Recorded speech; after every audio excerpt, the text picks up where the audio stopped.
Aquaculture industry naman po sa bayan ng Umingan pinalalakas. Para sa detalye kasama natin, Idol Aaron Navelgas. 104.7 IFM Report.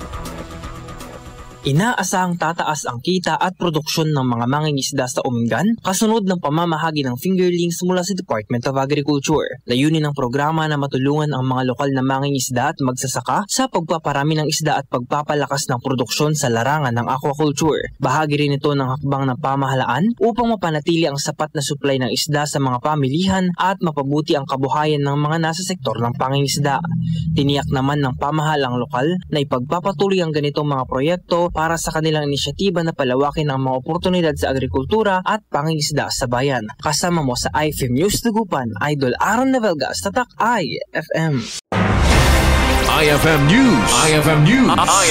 IFM News.